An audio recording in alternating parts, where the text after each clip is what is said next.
Pak Prabowo, kami mendukung sekolah rakyat, tapi jangan hancurkan sekolah kami. Begitu isi tulisan dalam video viral yang dibuat oleh orang tua murid sekolah luar biasa, SLB Pajajaran, Bandung. Sebuah video yang bukan hanya menggugah emosi, tapi juga membuka sebuah pertanyaan besar tentang arah kebijakan pendidikan kita. Awalnya disebut pembongkaran, lalu diralat itu bukan pembongkaran, tapi renovasi. Katanya, SLB tetap akan ada tapi lokasi itu juga akan difungsikan sebagai sekolah rakyat. Program baru yang digagas Presiden Prabowo Subianto. Dalam tempo yang cepat, istilah sekolah rakyat menjadi kata kunci. Hadir di benak publik sebagai harapan sekaligus kecemasan. Pemerintah mengatakan bahwa ada rencana membangun 200 sekolah rakyat. Setengahnya dibiayai oleh APBN, setengahnya oleh swasta. Tapi benarkah sekolah rakyat ini akan jadi solusi bagi pendidikan kita? Atau justru menciptakan kasta baru dalam sistem pendidikan, seperti yang dikatakan oleh Ubaid dari Jaringan Pemantau Pendidikan Indonesia atau JPPI. Hari ini kita akan membedah kata kunci sekolah rakyat antara semangat, membebaskan atau sistem yang membelah. Saya Ilham Afdol dan inilah kata kunci LP3S. Dan tamu kita adalah Cak Ubaid dari JPPI. Ya.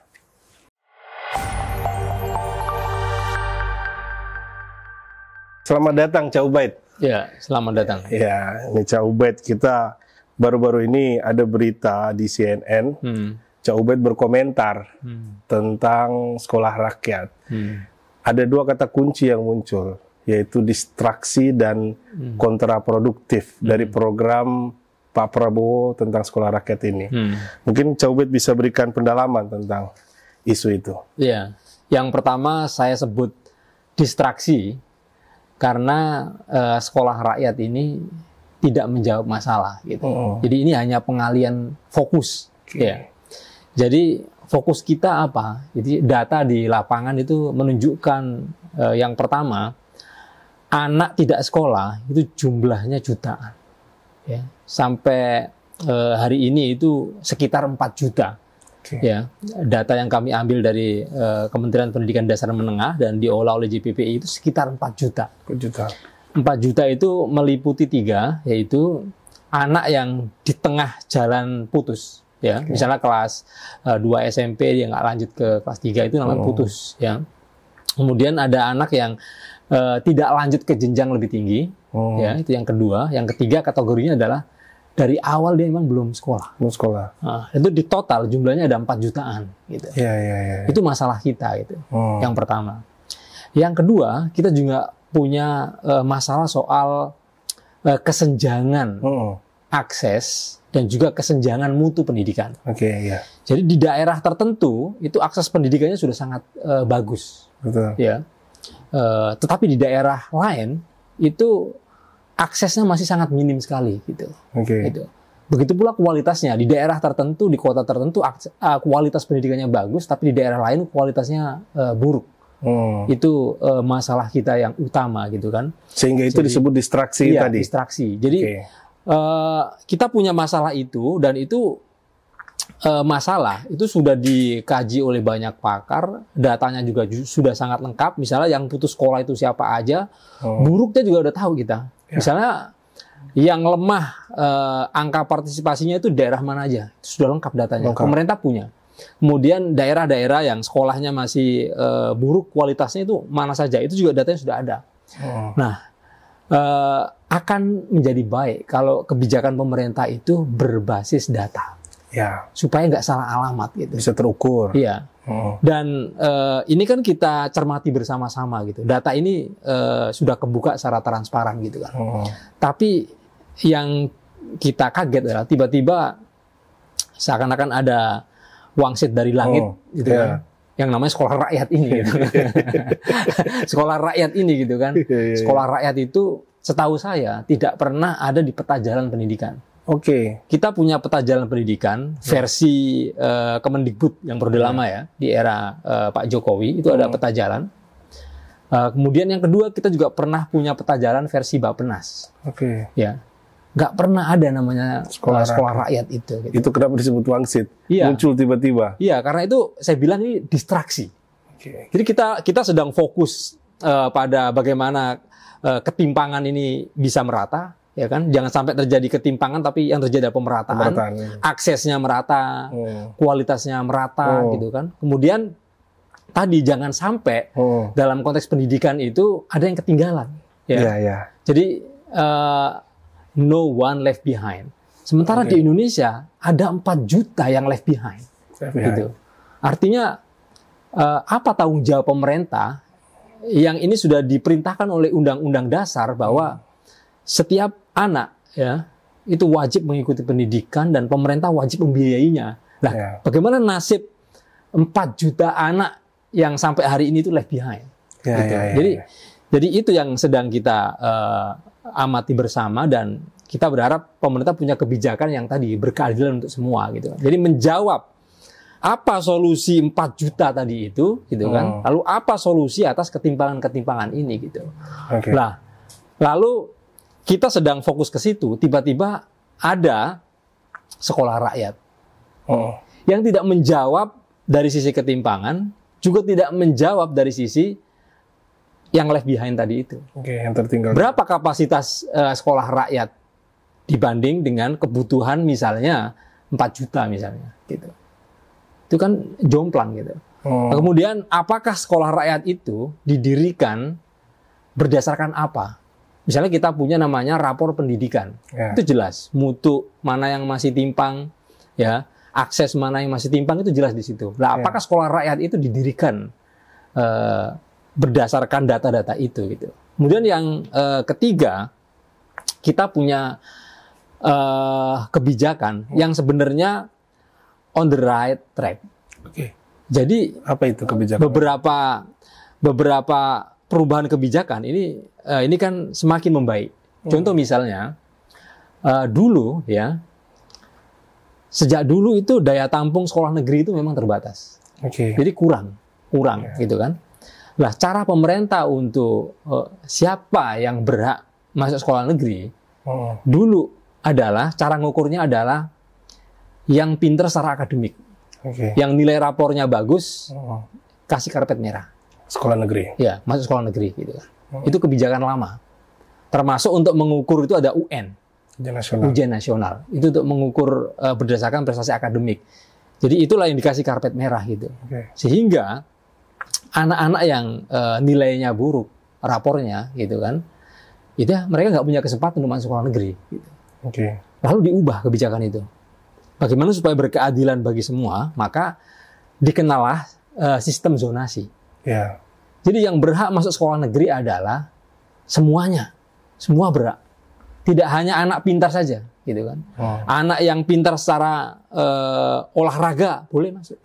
Anak yang pintar secara kesenian, bidang seni misalnya, boleh masuk. Karena pintar itu diukur biasa lewat matematika dan sebagainya. Nah itu, ukurannya sekarang zonasi itu nggak ada ukuran. Siapapun punya kesempatan yang sama. Tapi kan dibatasi sama wilayah, itu bagaimana penjelasannya? Nah, itu PR yang kedua. Jadi ketika sudah memberikan kesempatan yang sama, ini sudah bagus. Siapapun berhak, gitu kan. Baru ke PR berikutnya. Oh ternyata jumlah sekolah yang disediakan oleh pemerintah kurang. Masih kurang. Gitu. Jadi ibarat kata begini, hak atas pendidikan itu saya pikir sama dengan hak atas politik. Ya, dilindungi oleh Undang-Undang Dasar. Nah, ketika pilkada, pilpres, kewajiban pemerintah apa? Mendata data pemilih, ya, udah jelas kan? Gitu. Nah, sekarang kalau sudah ketemu data pemilihnya, maka kewajiban pemerintah adalah menyediakan TPS sejumlah DPT. Gitu. Jangan sampai ada orang mau nyoblos, nggak ada TPS. Nggak ada TPS-nya, karena penuh TPS-nya. Gitu. Sama atas pendidikan, data Dapodik itu jelas. Anak usia sekian wajib SD, sekian SMP udah ada, kita punya data. Nah itu data itu harus diseimbangkan dengan daya tampung sekolah. Gitu. Jadi jangan sampai ada kebijakan misalnya mau masuk TPS itu diseleksi dulu, nggak boleh karena hak atas sekolah pendidikan, memilih presiden, memilih pemimpin itu nggak boleh seleksi, itu adalah public goods. Gitu. Sama dengan sekolah gitu kan. Hak untuk mendapatkan layanan pendidikan itu adalah hak semua anak gitu, nggak boleh diseleksi gitu. Yang pintar aja yang boleh masuk, nggak boleh gitu. Semua orang punya kesempatan yang sama gitu. Lah, hari ini ya, pertama sudah bagus kan, yang kemarin kebijakan zonasi itu semua punya kesempatan yang sama. Masalahnya adalah rebutan kursi. Karena jumlah kursinya terbatas. Ya. Karena itu dalam penerimaan murid baru kita dorong supaya pemerintah daerah ya sebelum penerimaan murid baru harus memetakan berapa jumlah calon murid. Oke. Ketika jumlah calon murid ya tidak seimbang dengan daya tampung sekolah negeri, maka pemerintah daerah wajib menyediakan daya tampung sejumlah calon murid yang mau mendaftar sekolah. Oke. Kalau ada sekolah swasta, libatkan sekolah swasta. Kalau ada daya tampung di madrasah, libatkan madrasah. Kalau ada daya tampung di situ ada lembaga pesantren, masuk pesantren gitu. Jadi jangan penerimaan murid baru itu jangan seperti hajatan sekolah negeri. Jangan. Tapi ini hajatan anak Indonesia mau hak atas pendidikannya itu dia di situ gitu. Ya. Tapi seakan-akan penerimaan murid baru ini kan pemerintah sibuk ngurusin sekolah negeri gitu, tidak sibuk ngurusin anak yang mau sekolah gitu loh. Iya. Paradigmanya berbeda ya. Iya, jadi muncul kemudian sekolah rakyat dan seterusnya itu tidak menggunakan logika itu gitu loh. Sehingga misalnya yang terjadi di Bandung, SLB digusur. Gitu loh. Nah, itulah kemudian relate dengan apa yang saya katakan. Yang ketiga adalah kehadiran sekolah rakyat ini justru memicu ada kelas-kelas dalam layanan pendidikan yang itu dalam konteks pendidikan disebut tidak inklusif. Itu disebut diskriminatif. Gitu. Sehingga anak dari keluarga miskin masuk sekolah rakyat. Anak yang punya rapor bagus secara akademik masuk sekolah Garuda. Anak yang biasa-biasa aja mungkin dihukumi bodoh masuk sekolah negeri gitu. Jadi ini layanan pendidikan yang diskriminatif, tidak inklusif. Nah, korbannya yang baru kemarin itu kan, yang viral itu di Bandung, mestinya kalau yang namanya sekolah di mana-mana ya di seluruh dunia itu paradigmanya sekarang sekolah inklusif. Sehingga satu sekolah itu ada anak berkebutuhan khusus mau masuk sekolah, silakan kasih karpet merah. Anak dari orang kaya mau masuk ya silakan. Anak dari masyarakat miskin ekstrim mau masuk ya silakan gitu. Jadi tidak boleh membuat kebijakan yang diskriminatif itu. Sehingga apa yang terjadi di Bandung ya itu mencerminkan bahwa sekolah rakyat itu tidak punya paradigma inklusif. Kalau dia punya paradigma inklusif, maka anak-anak SLB itu ditampung, bukan malah diusir, bukan malah digusur gitu. Jadi anak-anak yang sekolah, yang sedang belajar di SLB, itu anak Indonesia, itu manusia juga harus ditampung dalam sekolah, lembaga pendidikan gitu. Tidak kemudian datang-datang lalu disegel, diusir, sekolahnya dirobohin dan seterusnya. Itu tidak menganggap itu menyepelekan anak-anak disabilitas. Betul. Itu penting sebenarnya. Meskipun akhir-akhir ini ada berita yang mengatakan itu renovasi agar tempat yang ada di sana bisa digunakan, difungsikan untuk sekolah rakyat dan difungsikan juga untuk SLB. Nah, terlepas dari itu sebenarnya saya pengen melihat begini, Mas Ubay. Jadi pemerintah mengatakan bahwa sekolah rakyat itu fokus pada masyarakat miskin, bahkan miskin ekstrim. Bukannya ini sebuah, kalau kita coba positif ya, ini hal yang akan mempermudah dalam artian pendidikan masuk ke wilayah yang segmen tertentu gitu loh, gitu. Jadi semacam afirmasi terhadap segmen tertentu. Kalau kita lihat dalam konteks positif ya, bukan kemudian ini ada strata sosial atau kasta sosial dan sebagainya. Menurut Mas Ubed bagaimana? Ada nggak optimisme di situ? Ya, ini namanya kebijakan afirmasi ya. Tetapi kebijakan afirmasi itu ditempuh, lalu kemudian dengan menggunakan, menciptakan atau membangun layanan pendidikan khusus, itu yang justru kontraproduktif dengan paradigma pendidikan inklusif tadi. Kontraproduktifnya di situ ya. Mestinya pendidikan kebijakan afirmasi itu harus dilakukan oleh pemerintah, tapi jawabannya mereka dimasukkan sekolah secara inklusif. Gitu. Jadi contoh misalnya gini. Anak-anak yang punya problem terhadap biaya sekolah, ya, katakanlah anak dari kelompok masyarakat miskin misalnya, untuk penerimaan murid baru tahun 2025, ya kan, silakan mendaftar di sekolah dimanapun yang itu dekat dengan rumah Anda. Masyarakat miskin nggak usah mikir biaya. Pemerintah dari APBN, dari APBD akan biayai. Artinya, Juli 2025, semua anak miskin sudah sekolah. Ya. Lalu kenapa harus membangun sekolah baru, kemudian merevitalisasi BLK misalnya, betul. lalu mendata, kemudian rekrutmen guru misalnya. Hari ini misalnya, guru yang menerima gaji tiap bulan masih 100.000, 200.000 ini masih banyak. Ya. Tiba-tiba negara bikin sekolah rakyat, rekrutmen guru baru. Yang kita juga masih gambling soal kualitasnya bagaimana, nanti kesejahteraannya bagaimana gitu loh. Jadi yang katanya solusi dari perspektif saya tadi dengan data yang ada justru menimbulkan masalah baru. Gitu. Gitu. Jadi kalau mau ada afirmasi untuk masyarakat yang selama ini terkendala biaya sekolah karena miskin, itu bisa langsung diterapkan Juli mereka bisa sekolah. Gitu. Kenapa ada skema-skema lain yang itu dalam tanda kutip lebih nuansa dan nuansa bagi-bagi dana pendidikan gitu. Apalagi ini yang mengadakan ya Kemensos, kementerian yang nggak punya rekam jejak untuk mengelola pendidikan anak-anak gitu, gitu kan. Kita punya Kemendikdasmen ya.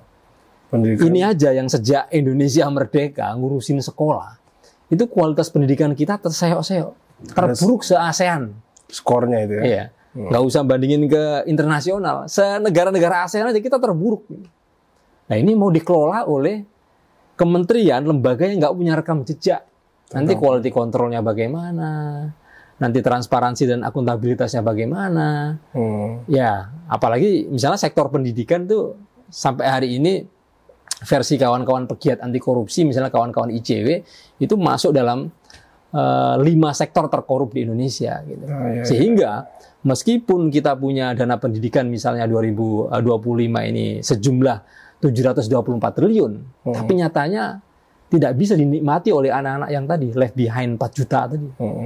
Kemudian guru-guru yang gajinya masih 200.000, 300.000 per bulan itu. Artinya semua bertanya-tanya, 724 triliun itu bocornya di mana? Gitu. Anggaran pendidikan itu. Iya, anggaran pendidikan itu. Lalu siapa yang menikmatinya itu? Kok guru nggak nikmati? Kemarin demo dosen juga. Tunjangan kinerjanya juga nggak turun. Anak-anak juga masih jutaan yang putus sekolah gitu kan. Lalu di Jakarta, di Jawa Barat yang lagi rame soal ijazah anak-anak yang tidak bisa diambil karena ditahan karena belum ada biaya. Jadi triliunan dana pendidikan itu sebenarnya siapa penerima manfaatnya itu? Kalau anak-anak enggak, guru enggak, lalu lembaga pendidikan enggak gitu. Mafia mungkin. Jadi ilusi. Tapi begini, Cak. Jadi kan ini Cak Ubed ngomong ini, saya membayangkan air bah. Iya. Gitu. Ini banjir besar, kira-kira. Karena persoalan pendidikan itu dengan kekacauan yang ada, kerumitan yang ada, air bah. Tapi kan pasti ada bahtera. Kalau kita cerita bahtera, bahtera Nabi Nuh. Dan kebetulan ini Kemensos ini memberikan tanggung jawab untuk sekolah rakyat ini kepada Muhammad Nuh. Itu cocok juga itu kan. Jadi kapal Nabi Nuh ya. Kapal Nabi Nuh ini. Gitu. Kan dia punya rekod tentang pendidikan. Beliau juga mantan menteri pendidikan waktu itu dan kebudayaan tentunya. Nah, apakah nggak ada optimisme walaupun misalnya bukan Nabi Nuh, Pak Muhammad Nuh ini yang kemudian akan menjalankan nanti program sekolah rakyat ini? Menurut catatan dalam mengelola lembaga pendidikan, ya kita nggak bisa berharap pada satu orang, ya kan? Katakanlah kalau Pak Nuh ini punya rekam jejak sebagai Menteri Pendidikan di periode yang lalu, gitu kan? Tapi kan Pak Nuh ini butuh ya tim, ya. Yang tim itu tidak kemudian tim dadakan tiba-tiba, gitu kan? Gitu loh. Jadi menggerakkan pendidikan itu adalah menggerakkan banyak pikiran, banyak stakeholder gitu, sehingga tanpa ada stakeholder yang kuat, punya rekam jejak yang bagus, itu nggak akan bisa berbuat apa-apa gitu. Karena itu kebijakan pendidikan nggak bisa kita andalkan dengan menterinya ini, koordinatornya ini, nggak bisa. Karena pendidikan itu kita bicara yang pertama sistem. Yang kedua adalah ekosistem. Ya. Ketika sistemnya udah nggak berkeadilan, ini ekosistemnya udah berantakan pasti. Gitu. Oke. Dan untuk mengawal sistem dan ekosistem ini nggak bisa bertumpu pada satu orang. Nggak bisa personal appeal ya. Nggak bisa. Gitu. Nggak bisa personal appeal ya. Karena itu sosok Nabi Nuh misalnya, itu hanya mampu menampung berapa jumlah binatang dan orang dalam sebuah kapal, tidak bisa mengangkut semuanya. Bahkan anaknya nggak keangkut. Gitu kan? Iya. Karena anaknya korupsi. Iya. Tapi menarik gitu. Tapi tadi sempat disinggung masalah di Jawa Barat. Saya mendengar data mungkin ya, dari Mas Ubaid juga tentang kebutuhan pendidikan itu di Jawa Barat dan persoalan-persoalan. Karena jujur Jawa Barat ini lagi hot jadi isu hot. Nah, itu apa komentar dan catatan Mas Ubaid tentang pendidikan sekarang itu? Dan katanya di Jawa Barat juga akan ada tuh sekolah rakyat gitu. Iya. Itu gimana catatan Mas Ubaid? Jadi kalau kebijakan pendidikan di Jawa Barat yang kemarin sedang ramai itu kan soal kasus anak-anak yang dianggap nakal gitu. Iya. Sebenarnya saya juga nggak setuju dengan istilah anak nakal itu kan. Iya. Karena ada guru nakal. Iya. Ya, guru salsa itu kan. Ya, karena ada guru nakal, kepala sekolah nakal, dinas pendidikan nakal gitu. Tapi kenapa kemudian yang dialamatkan, dihukum, divonis, dijudgement nakal itu hanya murid? Iya, kenapa ya? Padahal yang nakal itu banyak gitu kan. Karena itu saya nggak setuju dengan nakal. Apalagi ini usia anak-anak. Ya, anak-anak itu kan katakanlah tidak patuh terhadap aturan karena ketidaktahuannya, ya, karena pengetahuannya yang terbatas, karena pemahamannya yang belum sampai ke situ gitu. Jadi sehingga anak-anak ini punya hukum khusus gitu. Nah, itulah kemudian yang jadi kontroversi, mengirim anak-anak yang dianggap nakal ini ke barak militer gitu. Lalu itu kata Komnas HAM potensial terjadi pelanggaran HAM. Kata KPAI, ya, Komisi Perlindungan Anak Indonesia, potensial terjadi pelanggaran hak anak gitu. Kenapa? Karena pendidikan di barak militer itu tidak hanya melanggar hak anak, tetapi melanggar prinsip-prinsip perlindungan anak. Gitu. Jadi sehingga ditemukan ya, misalnya JPPI menemukan ada banyak kasus pelanggaran anak di situ, misalnya pemaksaan, yang tidak mau ikut program barak militer diancam tidak naik kelas, gitu ya. Kemudian yang tidak mau kemudian dipanggil, diintimidasi dan seterusnya. Ada banyak catatan-catatan semacam itu. Gitu. Sehingga akan menjadi masalah kalau ini sudah mulai nih, misalnya dari Kementerian Hak Asasi Manusia mengusulkan supaya program barak militer ini dijadikan program nasional. Gitu. Iya. Jadi bagaimana ceritanya? Menteri HAM itu ya. Bagaimana ceritanya? Baca saja Undang-Undang TNI itu, nggak ada tugas TNI untuk ngurusi pendidikan itu. Gitu. Lah, saya membaca bahwa kebijakan Gubernur Jawa Barat ya, itu adalah kebijakan yang frustasi. Frustasi melihat sistem pendidikan yang ada di sekolah-sekolah itu ya dia anggap gagal. Gitu. Jadi Gubernur Jawa Barat yang pertama tidak percaya dengan guru. Ya. Jadi nggak percaya dengan guru. Yang kedua tidak percaya dengan sistem sekolah. Gitu. Lah ketika sudah nggak percaya dengan guru mampu mendampingi anak, sistem sekolah yang mampu memberikan pencerahan kepada anak, penyadaran kepada anak, maka dia kemudian punya ide barak militer itu. Dan ini bahaya menurut saya. Ketika pemimpin daerah nggak percaya dengan sistem sekolah, nggak percaya dengan sistem pendidikan, nggak percaya dengan guru, lah dia percaya kepada sistem pendidikan yang terbaik adalah di barak militer. Gimana ceritanya? Iya. Gimana ceritanya? Itu? Jadi kalau saya ingin tanya kata kunci dari program barak itu apa? Itu cerminan apa kira-kira? Ya kegagalan ya sistem pendidikan nasional gitu. Yang kedua, ketidakpercayaan ya terhadap sistem pendidikan nasional. Gitu. Jadi Deddy Mulyadi itu Gubernur Jawa Barat tidak percaya dengan sistem pendidikan dan ya dia menilai gagal gagal mendidik anak-anak tadi itu. Ya. Kenapa anak-anak yang tawuran, misalnya, punya hobi tawuran, balapan, geng-gengan misalnya, dia di sekolah, kok nggak ada perubahan perilaku? Berarti kan sekolah gagal. Jadi pimpinan daerah menganggap sistem sekolah itu gagal, sistem sekolah itu nggak bisa dipercaya. Gitu. Terus yang bisa dipercaya siapa? Militer. Ya. Kalau ini diamini oleh seluruh sekolah-sekolah, kementerian-kementerian, lalu menjadi program nasional, ya selesai sudah dunia pendidikan kita. Betul. Padahal catatan kritis kita juga militer juga nggak baik-baik amat juga gitu kan. Iya, itu tadi apa namanya, di sekolah kita itu kan pakai semboyan Ki Hajar Dewantara itu. Ya, Ingarso Suntulodo, Imadio Mangunkarso, Tuturi Handayani. Tapi yang kita pakai Tuturi Handayani sampai SMA. Jadi kita di belakang aja ngikut. Jadi saya punya cerita lucu sebelum dilanjutkan itu. Jadi ketika anak SD, ya silakan minum. Itu disuruh nyanyi. Cicak di dinding, diam merayap. Gurunya bilang, lebih besar. Oke. Kadal di dinding, lebih besar lagi. Buaya di dinding. Yang pengen saya ceritakan dari itu tadi, cerita seperti itu, bahwa pendidikan kita tadi tidak melatih kreativitas sebagai sesuatu yang penting. Yang muncul apa tadi? Perintah.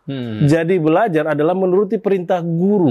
Ini kan problem ini, ya kan? Jadi ya udah, apa yang dilakukan guru ya kita selesaikan. Jadi bukan ingin masuk ke dunia yang lebih kreatif, tapi ya udah selesaikan aja perintah, gugurkan kewajiban, gitu. Nah, ada diskusi yang bicara tentang itu karena salah memahami falsafah pendidikan Tuturi Handayani. Itu gimana catatan? Jadi anak-anak yang dianggap nakal, tadi dari awal saya katakan sebenarnya nggak nakal. Itu kan perspektif orang dewasa, gitu kan. Contoh misalnya kata orang dewasa, rambut nggak boleh dicat misalnya kan, serta didik nggak boleh rambutnya dicat gitu kan. Tapi ada yang ngecat karena kebutuhan konten atau kebutuhan gaya gitu kan, dan seterusnya kan. Dia lakukan itu, lalu dihukumi kemudian nakal gitu kan. Ada anak berangkat sekolah, ya kan, tapi nggak sekolah, bolos terus gitu kan. Itu dianggap nakal, gitu kan. Tapi coba.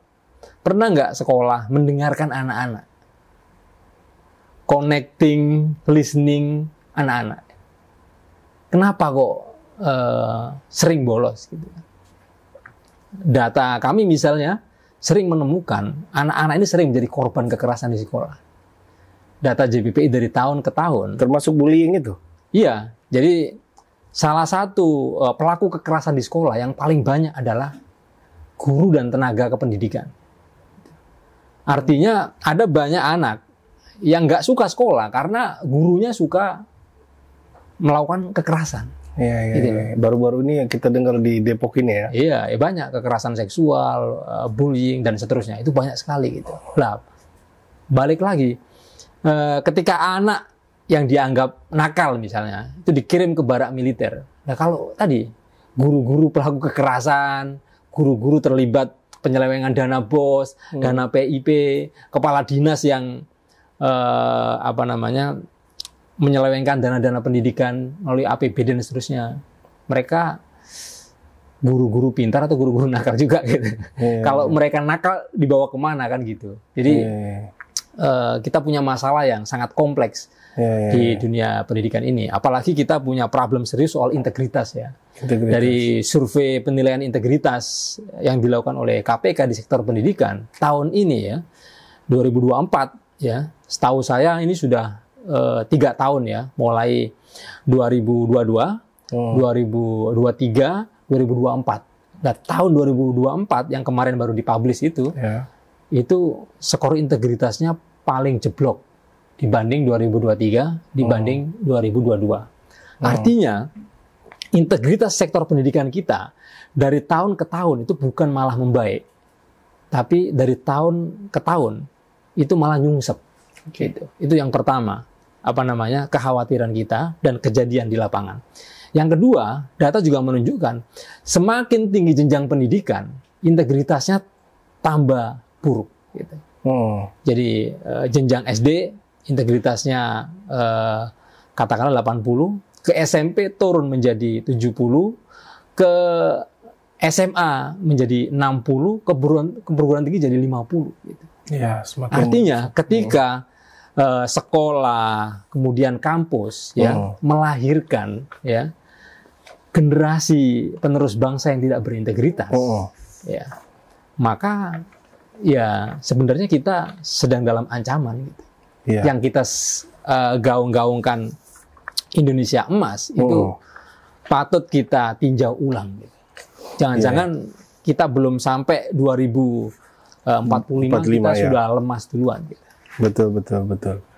Jadi bukannya bonus demografi, tapi bencana demografi, gitu loh. Itu penting sekali. Dan integritas ini penting ya, karena seperti halnya tadi Cak Ubed mengatakan bahwa hak pendidikan seperti halnya hak politik harus dipenuhi, gitu. Dan integritas di dunia pendidikan ini penting sekali, karena jujur ketika ini rusak, maka dia mempunyai efek domino yang begitu besar, gitu. Termasuk misalnya seperti yang diceritakan Cak Ubed di luar podcast kita, bagaimana orang nggak percaya lagi sama dunia pesantren karena integritas itu juga kan, dan sebagainya. Padahal pendidikan kita harus bisa menopang semuanya, gitu loh. Nah, mungkin kita masuk di akhir pembicaraan kita, Cak Ubed. Sebenarnya saya masih sedikit menyimpan seperti kotak Pandora, optimisme lah Cak Ubed, gitu loh. Walaupun jujur kebisingan dari semua persoalan termasuk dana, bagaimana dananya, tentang sekolah rakyat maksud saya, gitu. Ketika dibilang dibagi APBN seolah-olah tidak memberatkan APBN, tapi apakah bisa dia konsekuen ketika dana itu dikelola swasta, meskipun ada beberapa contoh Cak Ubed kalau kita coba searching di luar itu kayak di Amerika, itu ada, di India dan Brasil juga ada hal semacam itu.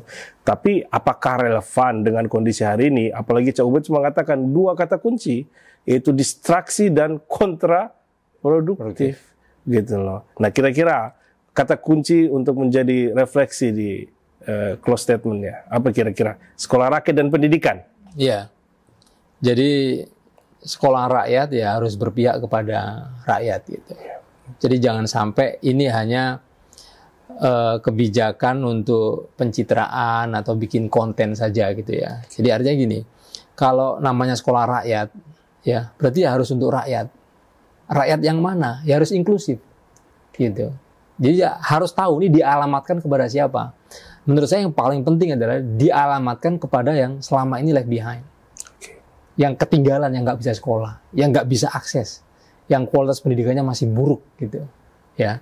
Jadi kalau kita punya data rakyat kita yang belum sekolah itu 4 jutaan, maka sekolah rakyat ya harus menampung itu. Kalau sekolah rakyat hanya menampung ribuan, buat apa? Menurut saya hanya kontraproduktif tadi itu. Jadi program itu harus tepat sasaran.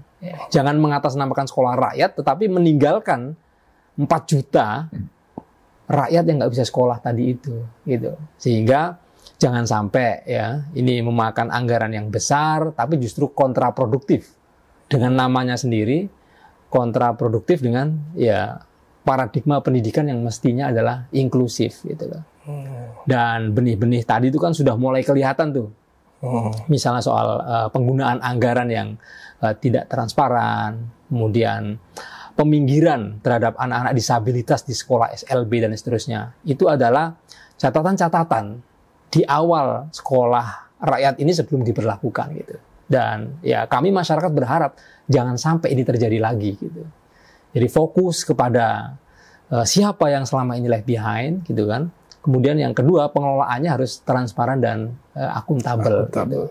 Karena dana pendidikan ini sangat banyak, gitu kan.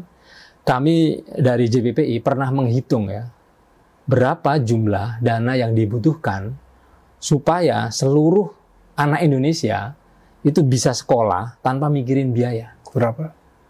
Jadi menurut hitung-hitungan JPPI, kita hanya butuh dana tambahan ya, dan tambahan dana. Jadi sekarang kan udah ada dana pendidikan nih, cukup tambahan 100 triliun.